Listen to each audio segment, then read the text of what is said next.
All right, should we get started?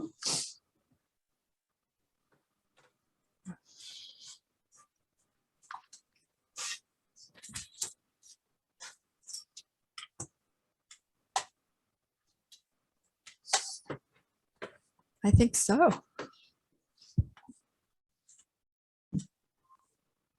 Okay, great. Well, thank you all for joining us this afternoon, this Monday. It's good to see everyone's faces and names, and we're recording this session, so if you want to go back and look at it or share it out with folks too, feel free.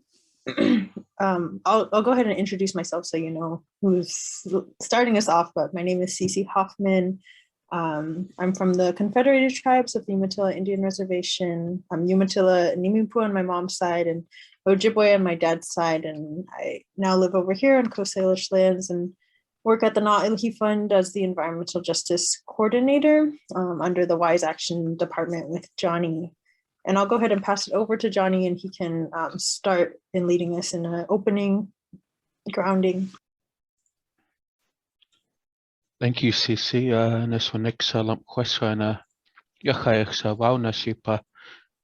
Good afternoon, everyone. It's a pleasure to be with you all today. This is a really exciting event that we have here with the City of Seattle. And it's really important that we have your participation and, it's just, I can't say enough, but thank you to joining us today in this process of redistricting.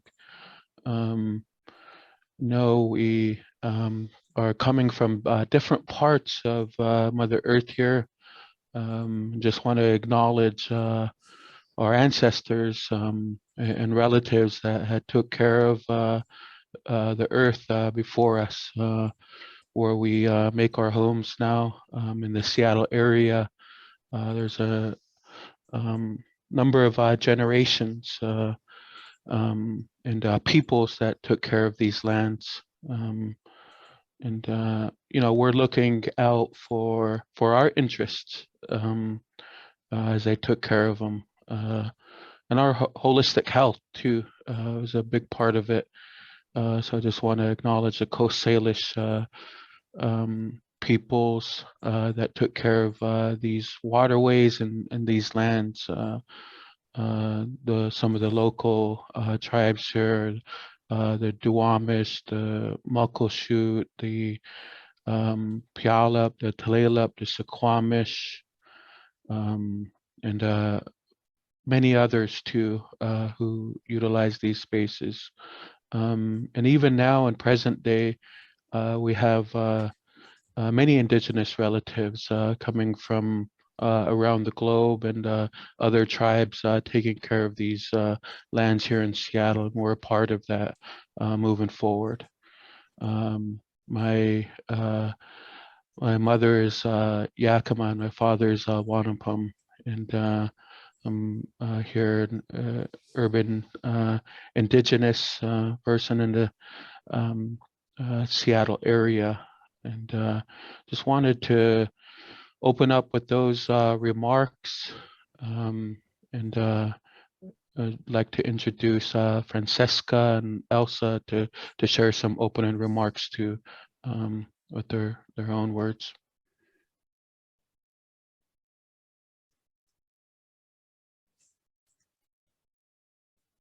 Thank you so much, Johnny and Cece, for having us here. My name is Elsa Batrasboni. I work for the City of Seattle, the Department of Neighborhoods, and I am here today to share with you a little bit about what the redistricting process is and ways in which we are, and the Commission is inviting you to participate. And I will be talking more about this, and I'm very thankful and grateful for your time. We hope you can learn something and be able to engage a little bit more in this process. And so, Francesca. Thank you, Elsa. Hi, everyone. My name is Francesca Marnan. I am Shawnee and a citizen of the Cherokee Nation. I've been a member of Seattle's urban Native community for 13 years now. and had many opportunities to work in community and now work at the City of Seattle supporting our upcoming Indigenous Advisory Council. So I'll be sharing a brief presentation to give you all some background and context on that upcoming City Commission that will serve American Indian, Alaska Native, and Native Hawaiian communities, and support Naha Illahee Fund and Elsa and team as we identify other opportunities for our Indigenous communities to engage with local government. I'll hand it back to you, Cece and Johnny. Yeah, I think at this time then we would like to open it up and ask everyone else to briefly introduce themselves, come off mute. If you can't come off mute, feel free to put it in the chat, but just a little bit more of who we're speaking to today, your name, pronouns, tribal affiliation, nations, and then if you're representing or with any organization or yeah, anything you'd like to share, just a few minutes here, we'll go around.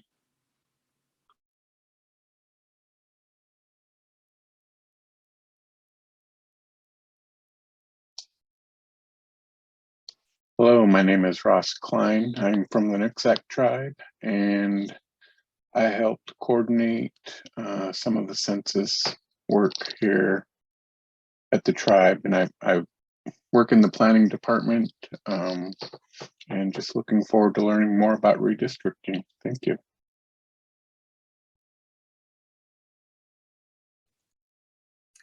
I'm Augustine McCaffrey from the Comanche Nation of Oklahoma, and I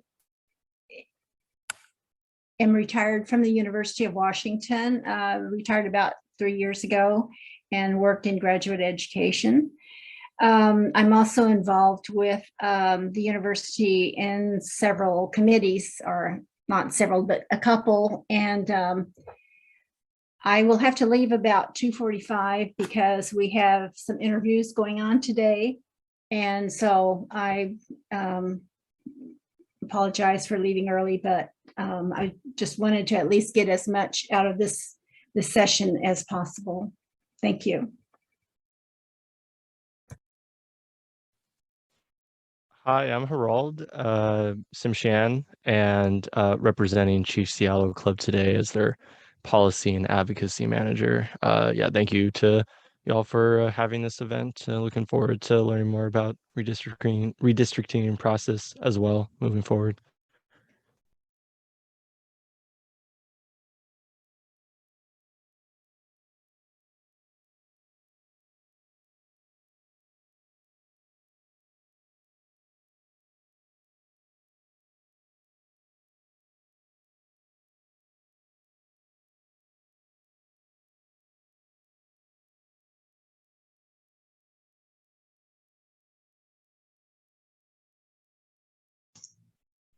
Hi, my name is Draris Tavak. I am Inupiaq from Nome, Alaska, but I've lived in Washington State for about 30 years, and I'm contracting with Naha Illahee Fund and the Indigenous Seattle Working Group to lead a Native neighborhood community study. So I've been trying to put up flyers around the city to let people know about the survey that we're doing. So yeah, I'm interested to learn more about districts. Thanks.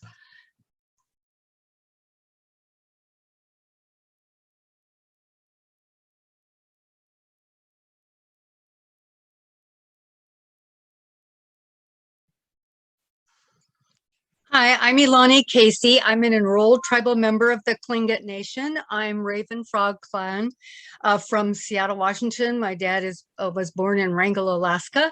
And the reason I'm here in Washington State is because he was sent to a boarding school in Washington State. And I'm the interim executive director of the Nakanni Native Program. And I serve on multiple equity cabinets for King County and Transportation Equity Work Group with ESDOT. Representing the Duwamish tribe. Thank you.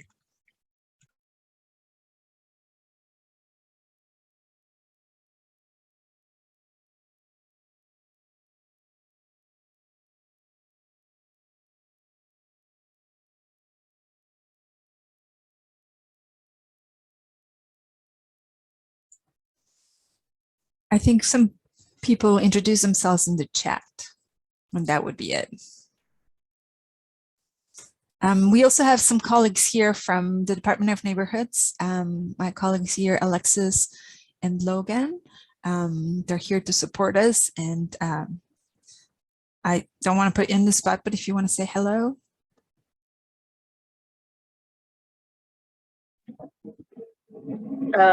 Hello, everyone. My name is Alexis. I use they, them pronouns. I work at Department of Neighborhoods on the People's Academy for Community Engagement. So Elsa and I have the pleasure of working with Cece and Johnny on civic education programs a few times a year with different partner organizations. And Illahee is one of those organizations that we work with. So thank you all for letting us join in.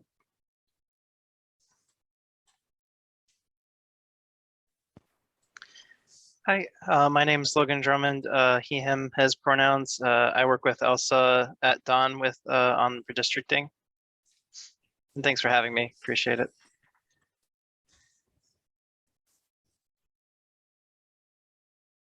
Thank you, Augustine and Elani and Ross and Herald and Vivian, Damaris, and also TR Andrew for joining us. It's really important that you're here and learn about this process. When we were approached by the city of Seattle and Elsa to take on this work, it was an opportunity for us to consider, right? And I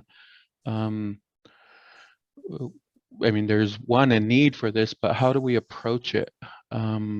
Because if we look back in the history, our people, Indigenous people, were marginalized from these opportunities in many different ways. So it was important for us to acknowledge and recognize that history and think about how we strengthen participation with this process. And I think Cece and I had a couple of conversations about it, about taking this work on and planning this event, and you know, and we said it was important. Let's do it, and let's figure it out. You know, we're not going to have like a perfect event, but we can help this relationship between like this process, the city, and how they engage in relationship with Indigenous people. So by gaining, you know, by having you all here, you all bring a wealth of knowledge, wealth of insight, concerns. You understand the issues that we're facing. Collectively, we all have a knowledge that's really important to be expressed in this process. So it is about increasing our visibility also, and providing representation for ourselves on our behalves, but also our families and our communities' behalves. And you know, it's a work in progress, and we acknowledge that. And I just wanted to be transparent on how this event came to be with Cece and I, and Cece can share a little bit more. Yeah, thanks for opening up that background, Johnny. I'd like to share just a little perspective from my end of that process and the interest there as an Indigenous person, not from Coast Salish, but living here and working with Illahee Fund.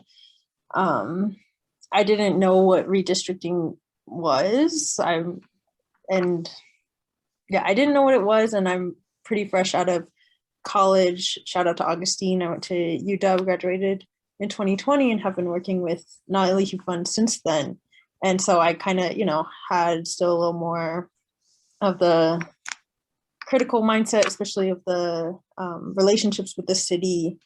And we've built this relationship with Elsa from working with the PACE civic engagement work in the past year. So having that trust there with these folks within the city and learning more about what this process is and why it's important and how, like Johnny said, it affects us and our communities. And also the lands that we're on, whether it's our traditional homelands or as guests here, and how we can show up in this way to be a part of that representation and advocacy to create the change, or to get folks in the city as council representatives who know that we matter and know that our representation, our voice is really important in this partnership. And then to also be able to hold accountability there too. So there's a lot of really important parts within this process that I learned about, and I think it's really important and want to share out with other Indigenous folks here. And Elsa is going to go more in depth about what the process is and all of the details that I'm sure you all are really wanting to know, but I'm really excited, and thank you all for joining again.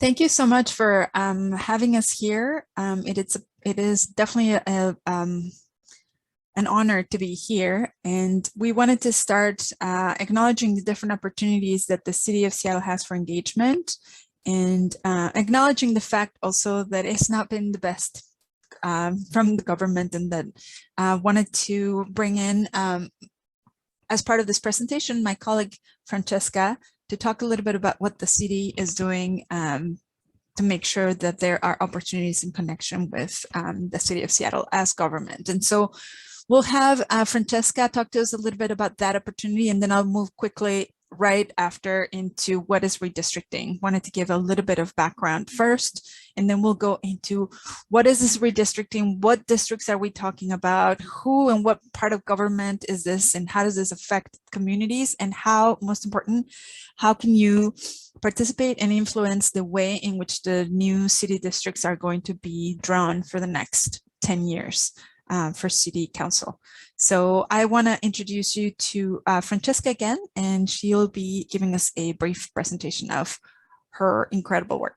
So thank you. All right, we'll just jump right in. Let me see if I can screen share. Can I get Elsa, I see you. Can I get a thumbs up? Screen looks good.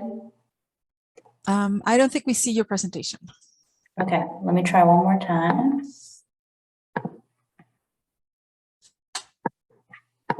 Share this one. Now we can. Okay. Thanks everyone for taking some time. This is a short, maybe 10-minute presentation just to get us started before we dive into the full redistricting conversation with Elsa and team. We wanted to take a minute to reflect on our history and our evolving relationship with the local government here. And we'll do that through the lens of the upcoming Indigenous Advisory Council. This is the newest city border commission. There's about 60 of them total. And this is the only commission that will serve specifically Indigenous interests. So we're talking mostly about American Indian, Alaska Native, and Native Hawaiian communities. So hopefully this will help give us some context and history. And we're coming to this with the understanding that as Native people, we have both racial and political identities that shape how we engage with local government. And as residents, workers, and beneficiaries of public spaces here in Seattle and services, we have a duty to ensure that our communities are not erased or marginalized or silenced in the public decision-making process. So we have multiple opportunities to do that in the years ahead. And I'll do one more shout out to Naha Illahee Fund for holding this space so that we can learn and carry this information back to our communities and deeply engage with these processes, but also strengthen and critique when necessary how local government is navigating its decision-making processes. So broadly, Indigenous communities, as you all know, we are a very diverse group, and the Indigenous Advisory Council will include 9 representatives from American Indian, Alaska Native, and Native Hawaiian communities that will serve 2-year terms. We know that this is in no way fully representative of our community because we're talking about hundreds of different specific cultural identities within the term Indigenous.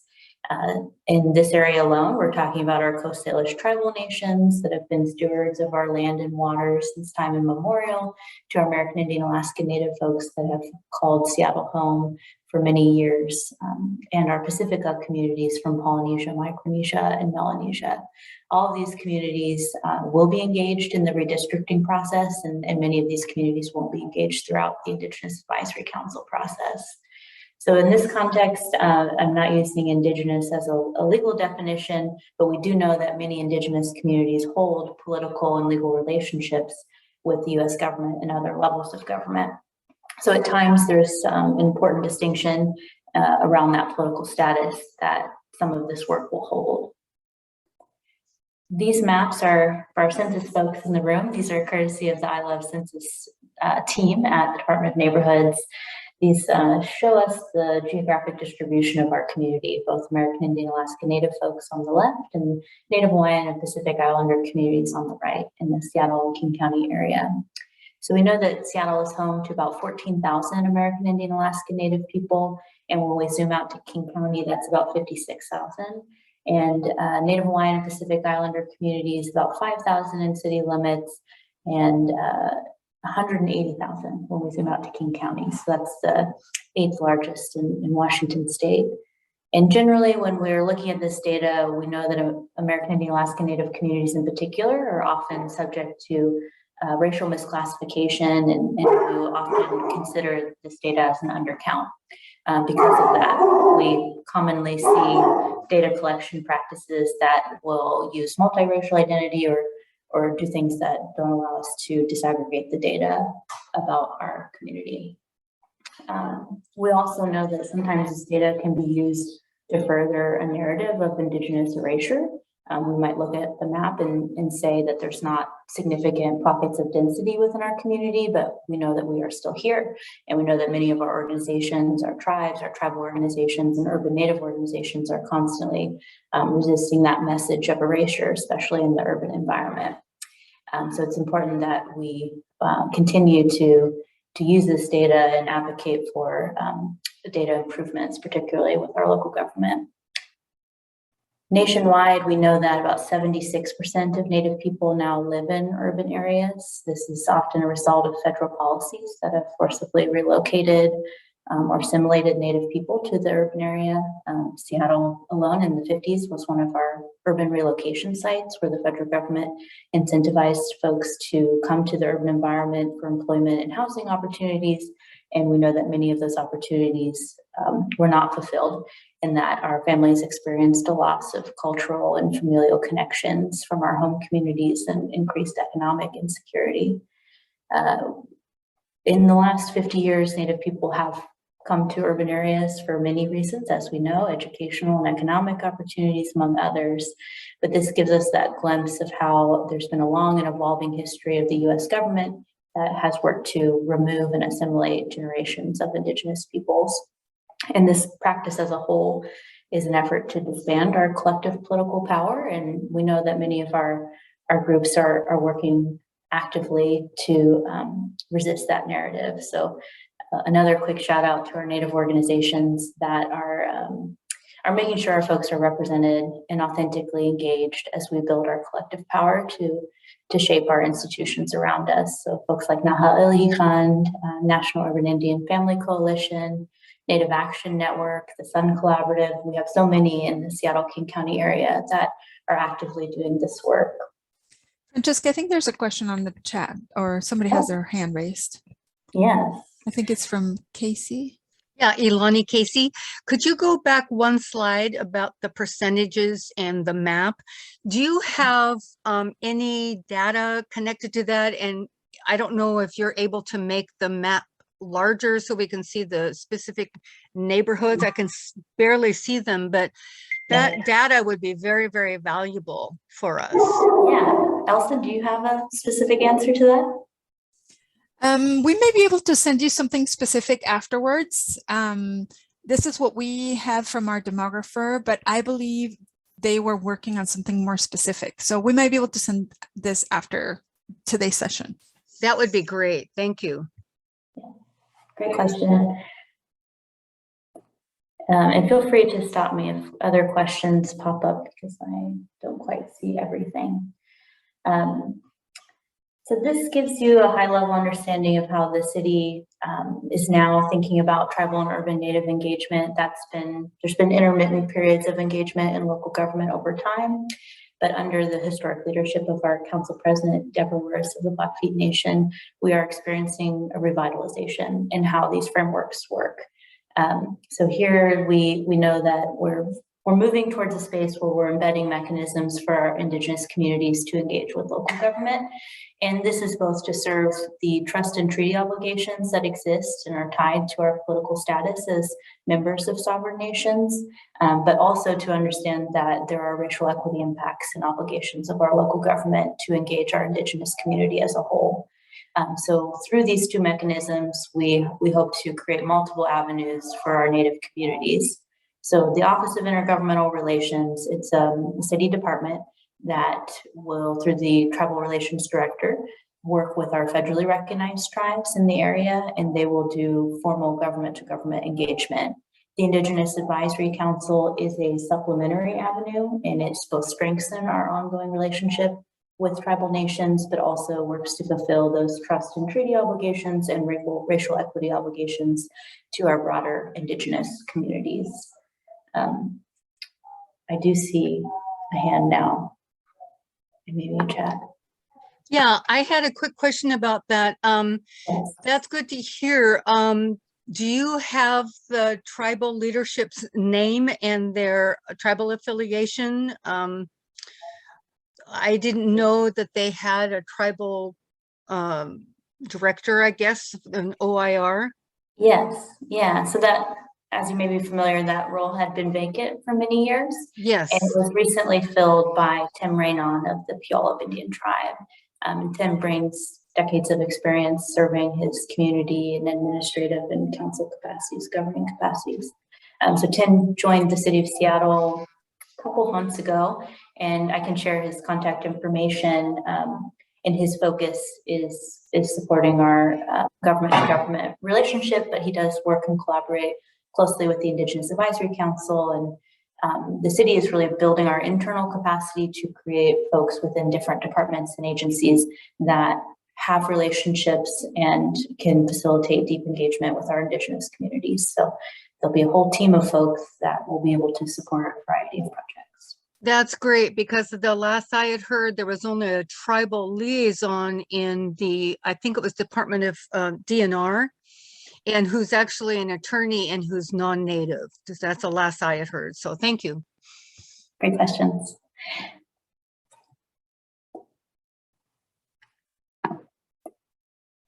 To give you a highlight of some of the roles and responsibilities of our city boards and commissions, and specifically the Indigenous Advisory Council, these different columns showcase what most of our public boards and commissions take on, and they generally fall into these buckets of evaluate, advise, and engage. But of course, the Indigenous Advisory Council has members, 9 members of the American Indian, Alaska Native, and Native Hawaiian community. They will have some level of self-determination and autonomy to take on the issues that are most important to them, where they can find consensus and collective priorities amongst the group. So most of our boards and commissions, or things that I think this council might be looking at in the future, are ways of strengthening our engagement. So when things like the redistricting process arise, we have a better mechanism and way, and Elsa's work with the Illahee Fund is the beginning of that. Cece and Johnny spoke to the relationship building process that's been underway. So we hope to strengthen those muscles to be able to do that quickly and ensure that we are capitalizing on every public comment period and opportunity we have to engage, but also proactively engaging, and knowing that when we have those relationships built, we can often mitigate or avoid areas of conflict or disagreement down the road. We also expect that this group might be advising things around city budget processes, and that could be things around infrastructure improvements or upcoming comprehensive plan update that will help dictate and guide the city's growth and development in the next decade, or influencing things like health and human services, policies and funding and resources. So the council positions, to give you a quick highlight there, the 9 roles outlined by a city ordinance. The first 2 positions are members of the Indigenous tribe in Washington that is nominated by their tribal council. Position 3 could be member of an Indigenous tribe anywhere that is, again, nominated by their tribal council. Position 4 is an Indigenous youth age 18 to 29. Position 5 is an Indigenous elder age 50 or older. And positions 6 through 9 are nominated by the boards of directors of urban Native organizations.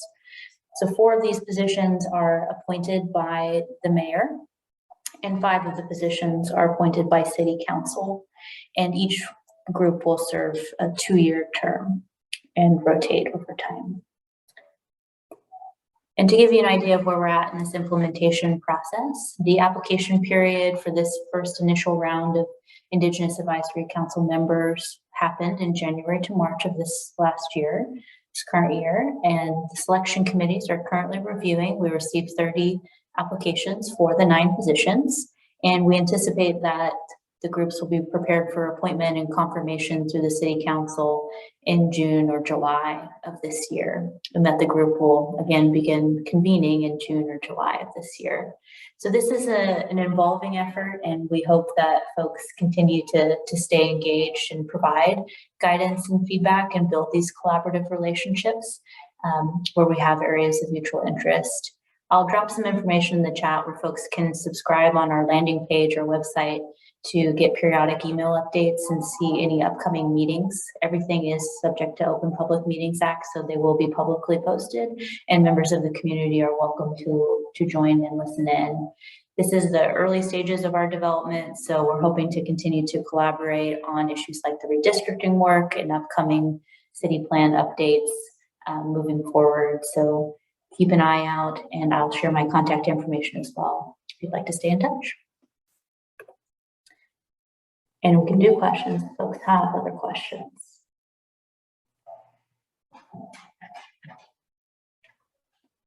I'm going to stop sharing so I can jump to the chat. Well, thank you, Johnny.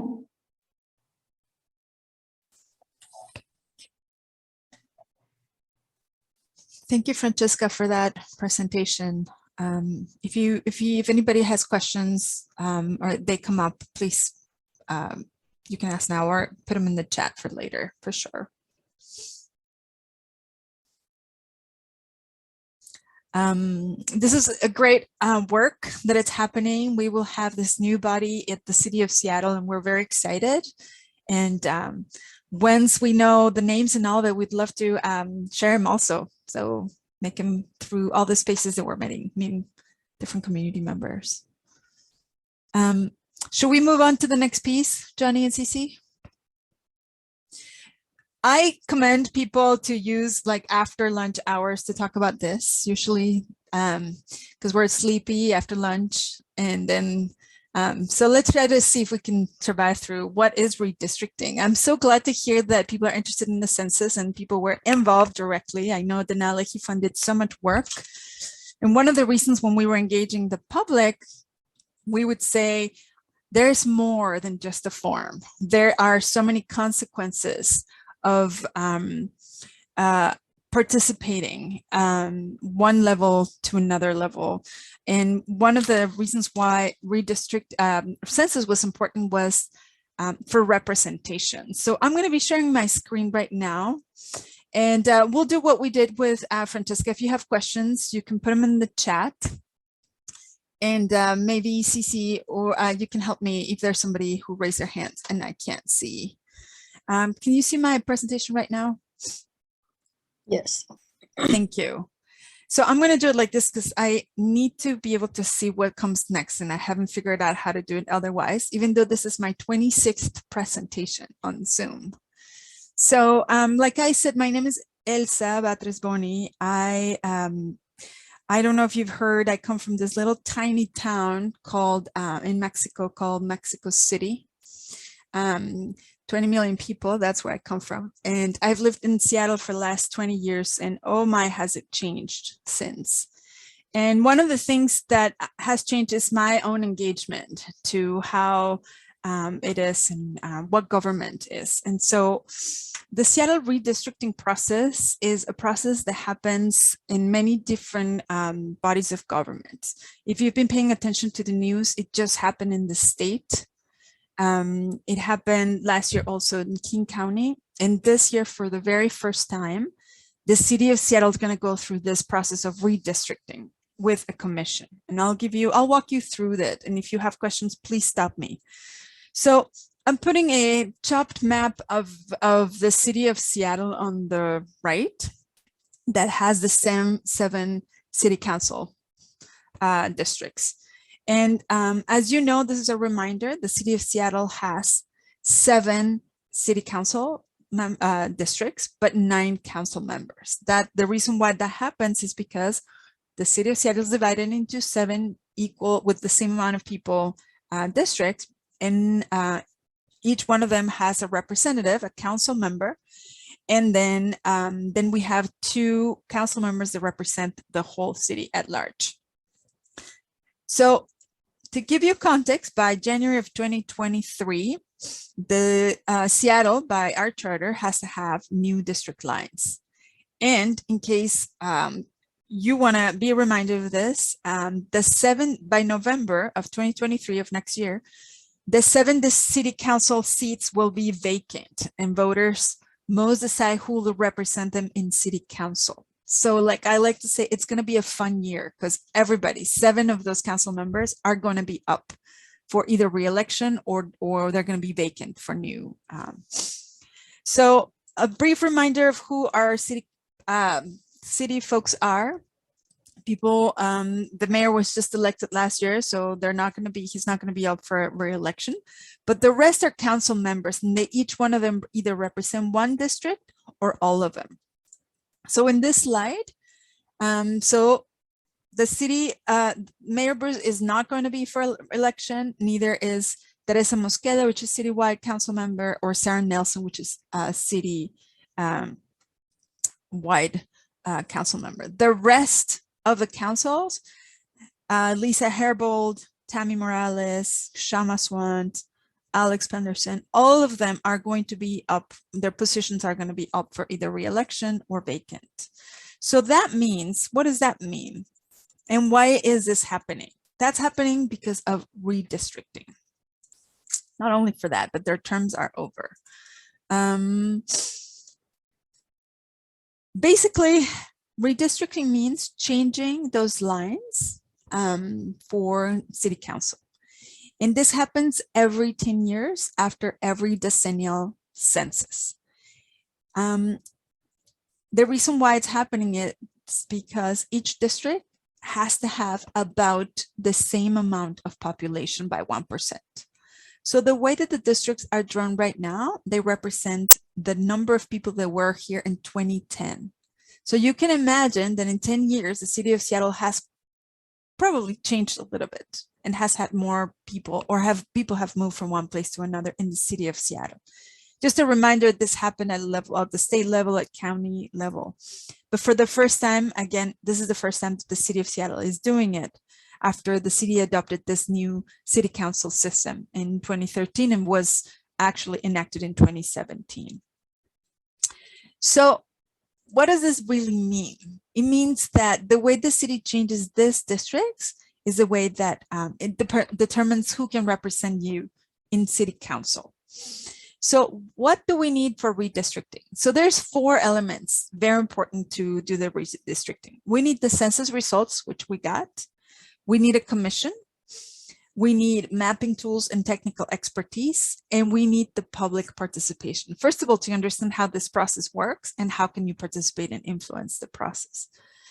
So I'll talk a little bit more about the census results, but we have a commission right now that is made out of 5 Seattle residents. They are mostly volunteer, although they get a small stipend. These are city residents who were appointed, selected by the city council last year. 2 of them were appointed by city council and 2 of them were appointed by the mayor. And the 5th one was appointed by those 4 commissioners. So these 5 people will be making decisions about the lines of the district throughout the year, throughout to 2022.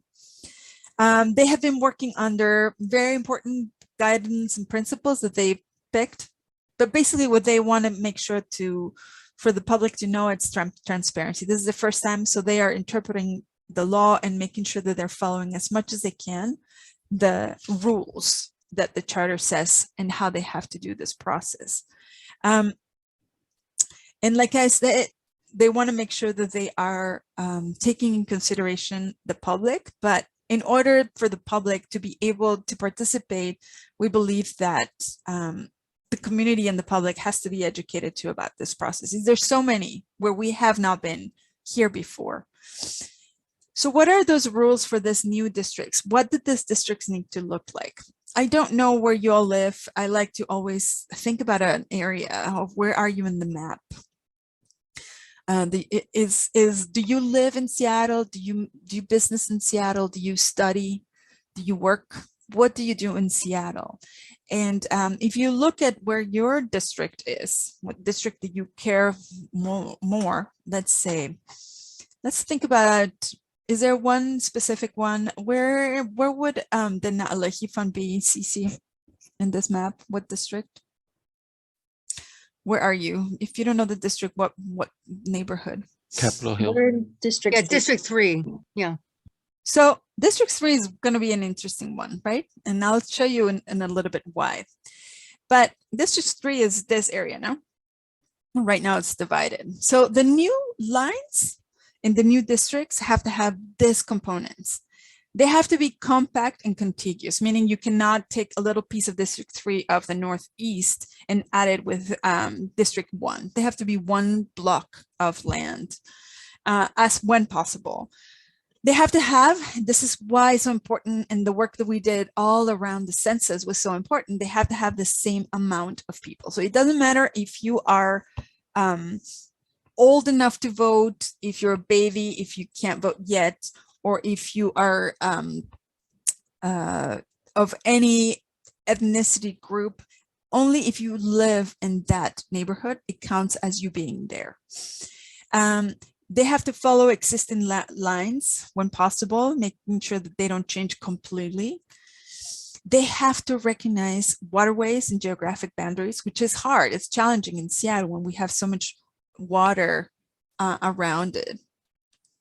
They have to recognize communities and neighborhoods. And I highlighted this because this is when, if we know that a community is in one area or another, and if we know that one of these lines is and could potentially divide a group, or is a group that has been divided for 10 years and now it needs to be brought together, then this is one important.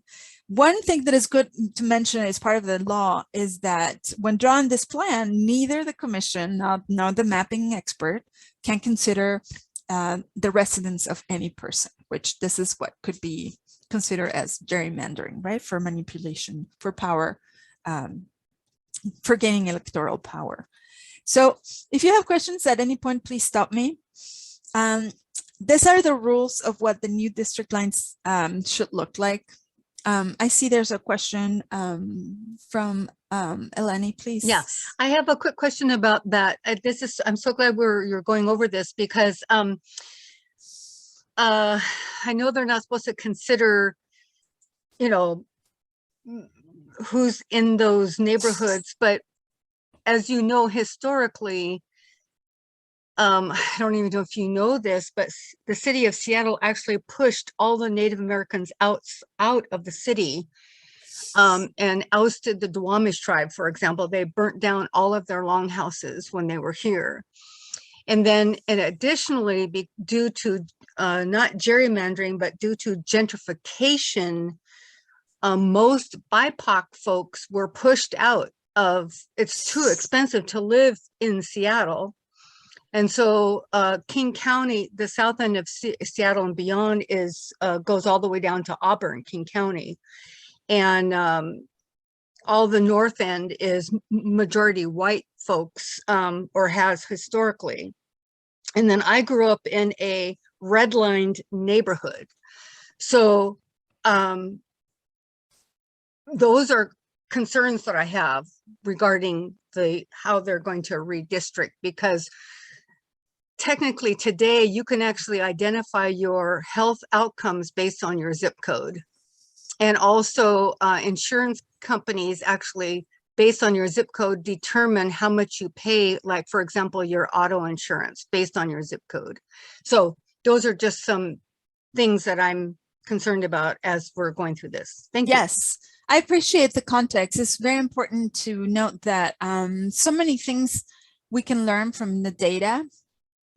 And if the data is not, this is what I like to say, if data is not legitimizing your experience, that data needs to be revised and we need to look it up.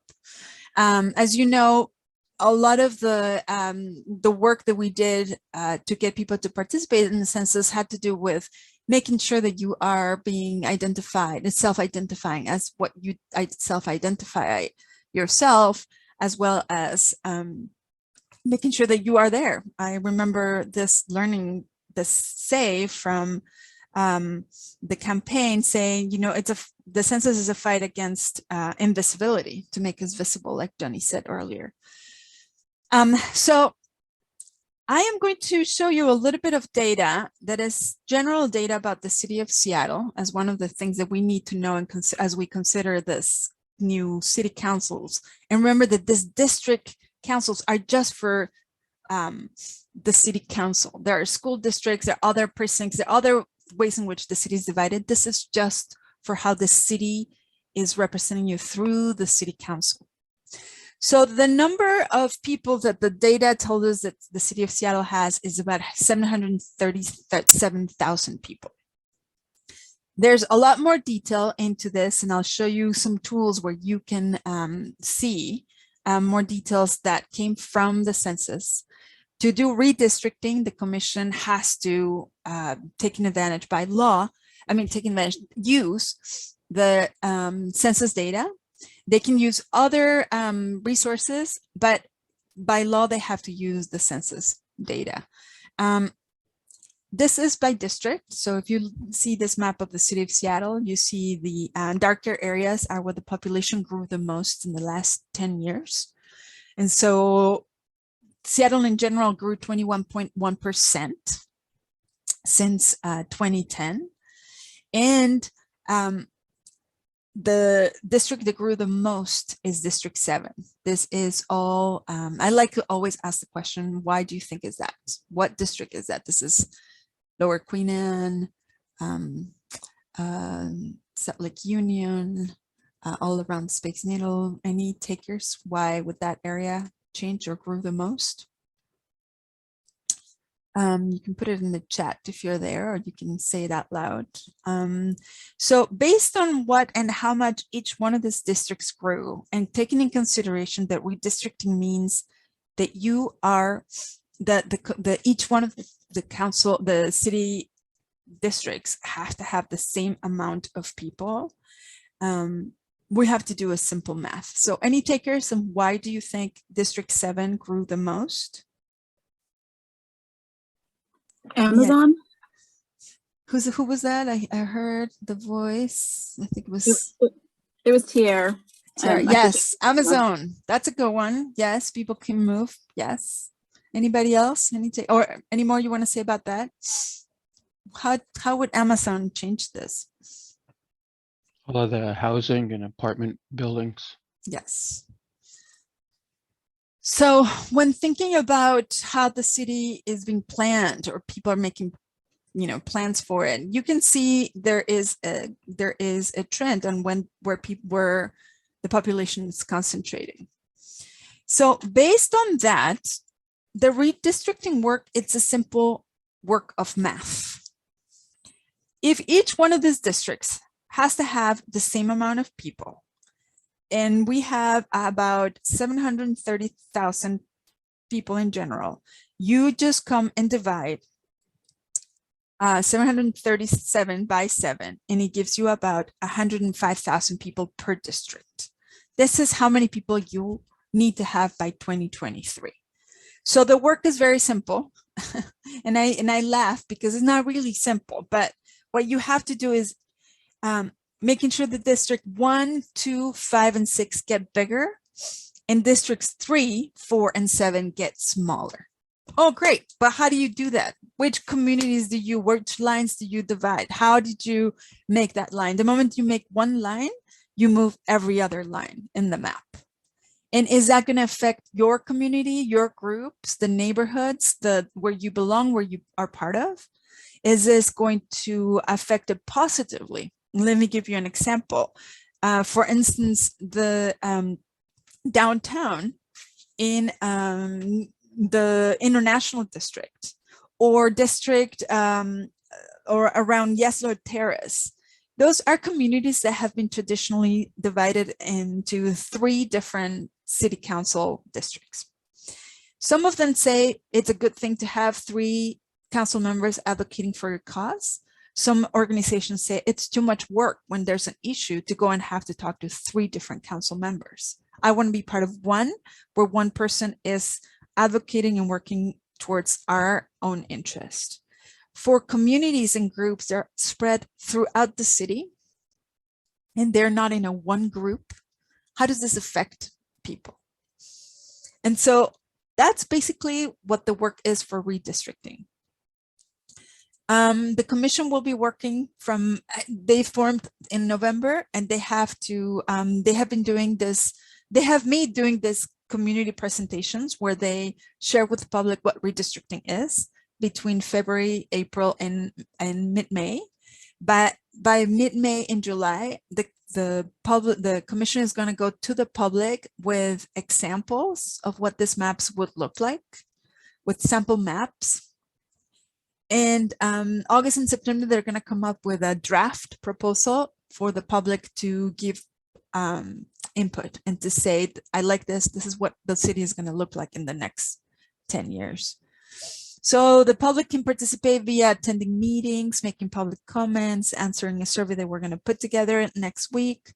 You can email, call, you can attend learning sessions and also training sessions. But basically, what the commission wants to know is if the current council lines represent your community, what is unique about communities, and where is that community or communities in the map?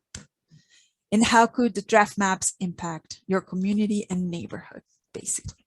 So we know that it takes some time for folks to analyze, to look at these maps. There's going to be actually, there's a typo here, which is a Thursday. There's going to be public forums per district starting in May 15. You'll get all this in your email after this, where the commission is going to be there listening to the public. And basically what they're going to be showing is maps, and they're going to be showing you the different examples of how the districts could look like. I want to move into showing you an interactive map. I'll put it also in the chat if you want to play with it for you to see what this map is looking like. I think I have to stop sharing and share again. And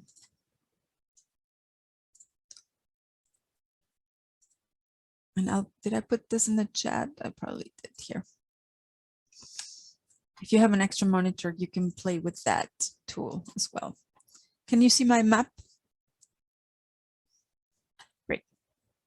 This is an interactive tool. This gives you the instructions.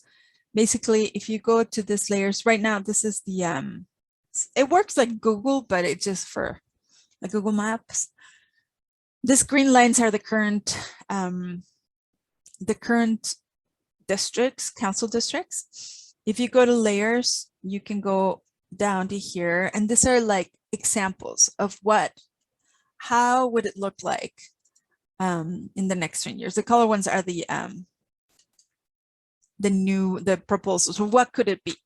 So let's focus on District 3, which is the central area, Capitol Hill. So in this map, I don't know where exactly you were looking at. I can't remember where the Illahee Fund is exactly, but you could layer this with addresses. Let me see if I can find this here. And then not exactly sure where it is, but in this map, it may not affect them. It might. What's the address for the Illahee Fund? Where are they? It's on Madison and 18th. Okay, so in this map, Madison and 18, it's fine. Madison and 18, nothing is really going to happen to that in this map, right? But if we go back to another map, another proposal, this is changing a little bit of the way that it's going to represent. Does District 3 look more like this group? Because remember, it has to get smaller. In this case, it's still under District 3, but you would be then losing this part of the closer to the water, and then it would be part of District 2. In this other map, it only cuts this amount of people in Yesreel Terrace, and now Yesreel Terrace becomes part of District 2, or on this one, where you cut a little bit more of the south of the District 2. And the same for each one of the districts in the city of Seattle. This is the process of redistricting. For each one of the areas in the city, you can see that it will have an effect, it will change. District 1 has to get bigger, and it doesn't have any other option but to grow towards District 2, because it cannot grow towards the water, and it can only grow up north a little bit or towards the east. And this has to happen, and so that's the process. Any questions or thoughts about this? You can also tell me, wow, this is too wonky for a, what is it, Monday after lunch? Elsa? Yes. And this may be a moot issue, but how will this affect like the school districts or the HOLC redlining relating to hazardous waste and other things? Because also there's that history which is still current where like reservations and near and around reservations are like dumping grounds and mining, etc. So there's a lot of pollution and toxins poured into our water and soil. So I was just wondering if any of those are taken into account, or do you even know? I don't know if that's getting too detailed. No, those are good questions, because the school district, for instance, they also go through a redistricting process based on population. And it's a complete different process. And I'm not sure exactly when is that going to start, but it should start soon. What is interesting is that they don't take in consideration, they're not required to take in consideration any of that information, but it definitely impacts when these 5 members of the community are making decisions. And so if you have a thought on, wow, you're going to be represented by a council member, and your school district is now going to be divided by 3 or 4, you know, does that impact or not? Unless you know the details, but it's not required, and they're definitely completely different processes.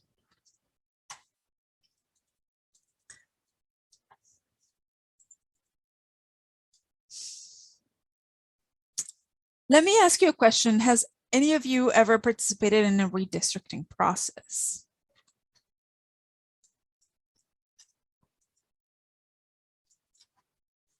And if so, how? I participated in a redistricting meeting, but I was not part of the process, but I did give some feedback. And And it happened to be in the neighborhood that I'm in. That's why I signed up for that. So Great. and it was on the county level. So thank you. Do you remember which neighborhood is that? Yeah, it's Rainier View. It's yeah, scroll a little in to the right. Yeah, there you go. Yeah, right around there. I'm trying to remember what. No, I always have to look it up to remember all the numbers because there's King County and the city and yeah. Yeah. No, that's a good one. We're neighbors. I live really close to here. I was in a meeting when somebody said, "Oh, you know what? I just got redistricted." I thought it was a funny term. And what they meant was that last year they were still voting for one candidate. And this year, when they got the pamphlet with information, they realized they cannot vote for that person anymore because their neighborhood was now cut and that person now was part of another district and they have a different council member running, even though this other one was still running, but they're not now part of that, so they cannot vote for that. And you know, I remember this for the state. It's been a big deal for Native communities in Eastern Washington, where there's been a big fight in Eastern Washington, and Jenny, you would know, of making sure the communities in there are still together and not divided. If at any point, for instance, one person who belongs to a community wants to run to represent folks in this area, but they know that most of their people live in 2 districts, they will not be able to gain enough political support, for instance, to run as a candidate if their communities are divided. And so that is why there's many different ways in which the community can work to make sure that communities are inadvertently separated just because they did it by numbers, and making sure that they're responding to their neighborhoods. Harold said that would be a first time for me. Yes, and it's not, let me tell you, if this is the first time that you're hearing about this, this is because a lot of this wonkiness in politics tend to be so wonky that they don't have a lot of folks, a lot of us, I like to say, people of color who have been involved and engaged, but too busy to be invited to this processes. And so if this is the first time, congratulations, because the process has just started. You can follow up, or you can come to meetings. You can attend to understand how the process works and be able to say what experiences you've had in the past. Any other comments or questions? So what does this bring up to you? I have one more quick question. I promise to be quiet. Yes. I used to work for the Census Bureau back in 2010. And I noticed that this year, or 2020 census, the native number has gone up to 2.99%. And if I remember correctly, that's nationally. And I'm wondering, why wouldn't they do that, make it 3%? I'm just, curious. And the reason I'm asking, because I know that impacts our ability, like it impacts funding, it impacts, allocations of funding and decision-making, etc. I don't know the answer, but what I'd like to say is that thanks to a lot of work in the ground for folks trying to make sure to identify themselves in one way or another made a difference of, it's not like there's more people, it's just people were more aware of self-identifying. The same for mixed race folks who were now able to make in detail or express in detail where what mixed race were they referring to. But that's a good question. Any other thoughts or reactions to this? Something that you would want to share with folks doing this work, which is the commission. I have a quick question too, Elsa. Do you know if places like White Center and Skyway are going to continue to be unincorporated Seattle, or is it possible that they could be redistricted within Seattle limits? You know, that's a great question. And I need to follow up on that because it's not the first time that comes up. The redistricting process does not include any new areas. And what I don't know is then who and where, and if they were to be added in the process, to which district would they be added to? So that's a good question that I need to follow up with. But by law, by city charter, they're not required to include the new areas. But like Skyline, Skyway, White Center, yeah. And both of those areas were redistricted when the King County Council did their process, which I believe is already complete. So it's, I think until they are annexed by a local jurisdiction, whether that's the city or Burien or Renton, I don't think they would have city representation, only the county representation. Thanks. Any other thought or comment? So what's the pathway for engaging in this process? Sounds like there's a number of events.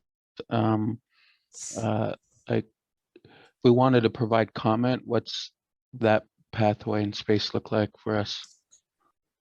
Yeah, thank you, Johnny. So we have the commission has upcoming public forums. So there will basically be the 5 commissioners. I'm gonna stop sharing this and I'm gonna share the actual dates here. But the commissioners are asking for people to come and inviting them to come to an event that will look a little bit like this one, but shorter, where the commissioners will share this is what the process is. We have some maps for examples.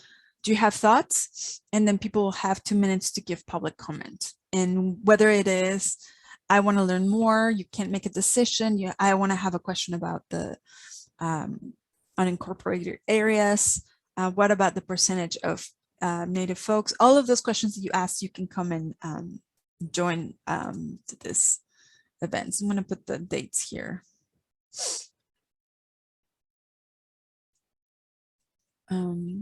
What are the dates? Oh, this is my old one that doesn't have the dates.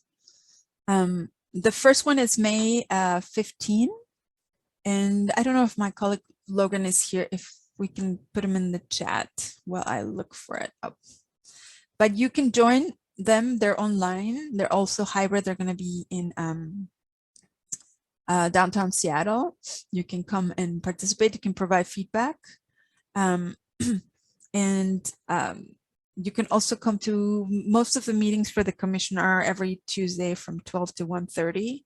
They're all on Zoom or in person. You can now, not the meetings, but they're all on Tuesdays, 1 to 2:30. And if we can't join like in person or online during the meeting, can we just register, get the recording and provide feedback later? Online? Absolutely. What you can do is you can come to those, you can always, and between now and October, you can put the link here too. And you can also send a comment just right here, register, right? And my computer froze again, so I can't go to my links that I was gonna show, but I think maybe Logan can help me put the link to how to participate, and also I'll put, I think it's working now. You can go there and you can also provide public comment directly.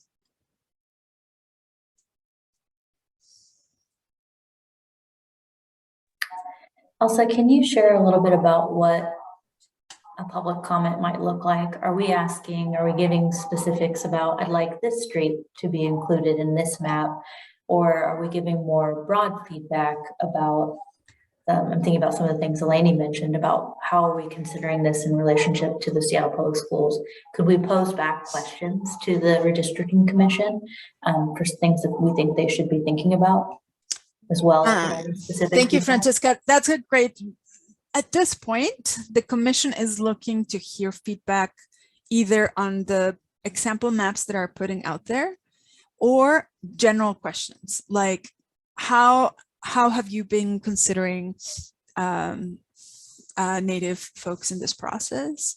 I want to know about this, and you can ask questions. You can share your concerns about the process. You can also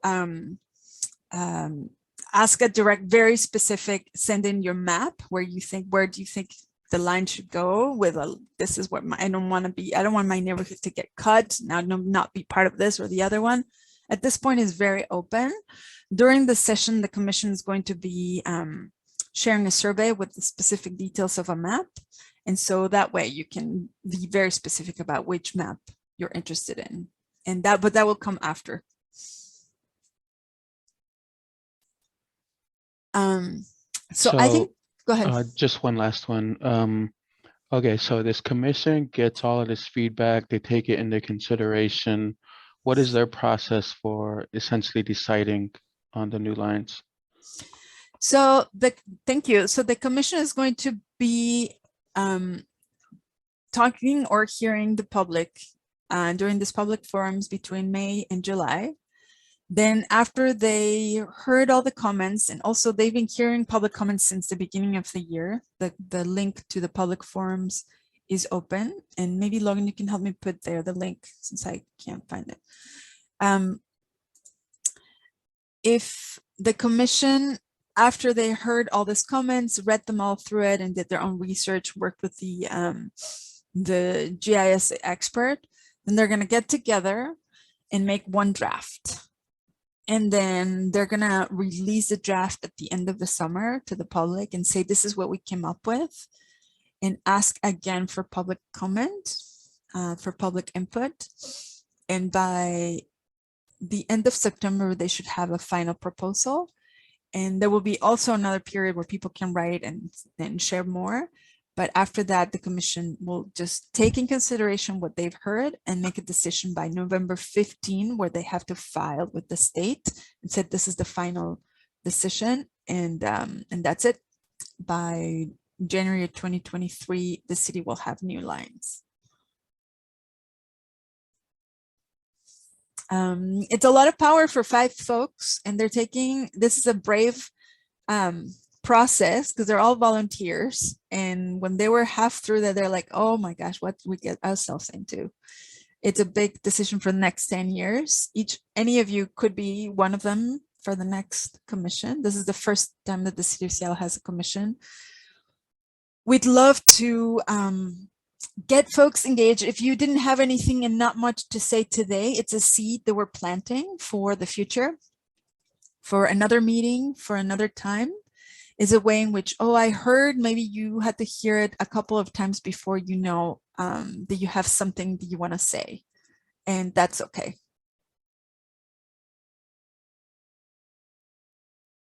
So I will leave it there. What do you think? Did we survive the post-lunch hour? I put some links in there. I will send more information to you later today for you to send to your attendees.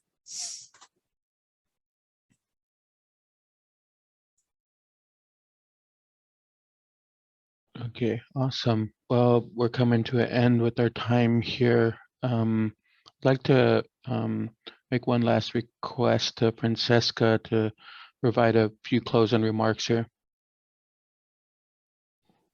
Sure. Thanks, Johnny, and thanks, team. I feel like I learn something every time I go to these presentations, and I'm looking forward to the opportunity to comment as an individual.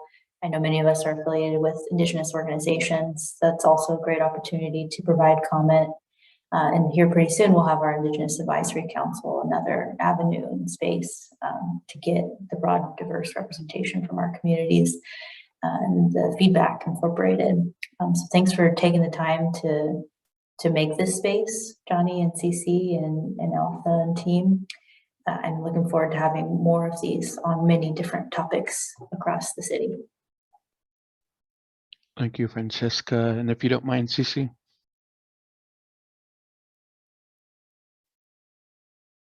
just providing a few closing remarks. Yeah, I just want to echo off saying thank you all for your time and energy sitting through with us in this online virtual info session. Feel free to reach out to any of us with any additional questions or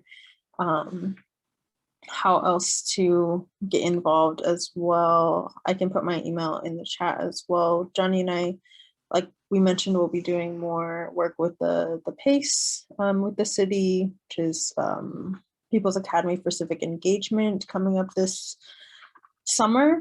And I'm going to be sending out some gifts to you all based on your addresses and everything. But yeah, thank you again for coming. Really appreciate it. And I'm really looking forward to seeing more of you and the people within our community out here engaging and just giving this important input. All right, thank you all for joining us. I think that's a wrap, and we're passionate about increasing our civic engagement and social responsibility for ourselves and to future generations, and we're going to stay engaged in this whole process throughout. We look forward to building relationships with all of you along the way in this process, and learning so much more. So thank you again, and hope you have a brilliant and regenerative rest of your day. Thank you.